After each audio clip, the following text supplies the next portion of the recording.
2-3단원 문장의 구조 두 번째 시간은 문장의 성분을 배워보는 시간입니다. 문장의 성분은 총 7가지가 있습니다. 문장의 기본 구조인 주어와 서술어에 대해서는 지난 시간에 배우셨죠? 이 벌과 메뚜기가 모양이 달라도 다 같은 곤충이듯이 문장의 모양이 달라도 다 같은 주어와 서술어입니다. 그런데 거미는 곤충처럼 생겼지만 곤충이 아니죠. 거미류가 따로 있습니다. 왜냐하면 이 벌이나 메뚜기 같은 곤충과는 기본 구조가 다르기 때문입니다. 벌이 머리, 가슴, 배의 3단 구조라면 거미는 머리, 가슴이랑 배의 2단 구조입니다. 무슨 말이냐면 문장의 기본 구조에도 주어와 서술어만 있으면 되는 구조와 주어 서술어가 있고 그 외에 또 뭔가가 더 필요한 문장도 있다는 겁니다. 이것도 기본 구조, 이것도 기본 구조입니다. 이런 문장들은 보세요. 주어나 서술어 외에 뭐뭐를 들었다, 뭐뭐가 되었다, 뭐뭐가 아니다처럼 괄호 안에 어떤 말이 들어가야 자연스러워집니다. 나는 들었다, 짱구는 되었다, 뭔가 이상하죠.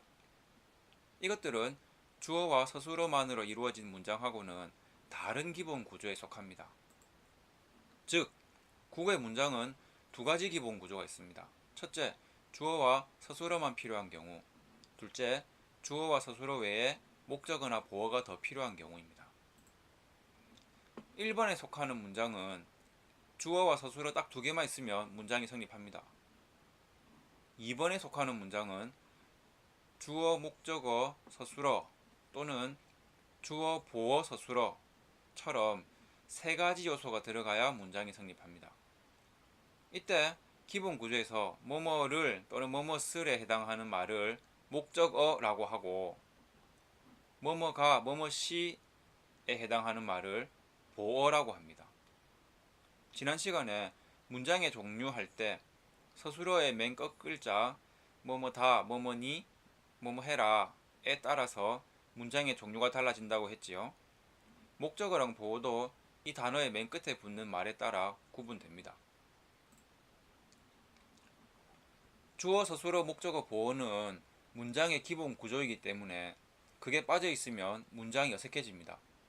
나는, 짱구는 이렇게 말하면 주어만 말하는 거죠. 아니면 갑자기 분다 이렇게 서술어만 말하는 거면 사람들이 듣다가 어쩌라고 이렇게 생각하겠죠. 마찬가지로 나는 들었다 이렇게 하면 듣는 사람이 뭘? 이렇게 바로 물어봅니다. 아니면 누가 여러분한테 짱구는 되었다, 짱구는 아니다 이렇게 말하면 어떤 생각이 들겠습니까? 그렇군 이렇게 하겠습니까? 아니죠. 뭐가 돼? 뭐가 아닌데? 이렇게 물어볼 겁니다. 왜냐하면 목적어와 보어가 빠져 있어서 문장이 어색하기 때문입니다. 이렇게 문장의 기본이 되는 주어, 서술어, 목적어, 보어를 묶어서 문장의 주성분이라고 합니다. 지금은 주성분들이 빠져 있어서 어색합니다. 여기는 특히 주어도 있고 서술어도 있는데도 어색하죠. 주어도 있고 서술어가 있는데 어색하단 말이죠. 이제 서술어를 딱 채워놓고 목적어, 보어를 집어넣었더니 보기가 좋아졌습니다. 짱구는 바보가 아니다. 자연스럽죠. 짱구는 어른이 되었다. 이것도 자연스럽고 나는 의자를 들었다. 이것도 자연스럽습니다. 다시 곤충을 봅시다. 곤충은 머리, 가슴, 배로 되어 있지만 사실은 더듬이도 있고 다리도 있고 날개도 있습니다. 메뚜기도 마찬가지죠. 여기 보면 숨구멍도 있고 눈도 있고 다 그렇습니다. 문장도 마찬가지입니다. 이런 문장 한번 보세요. 혹시 진행 속도가 너무 빠르면 가끔씩 일시정지를 누르거나 되감기해서 천천히 보고 넘어가도 됩니다.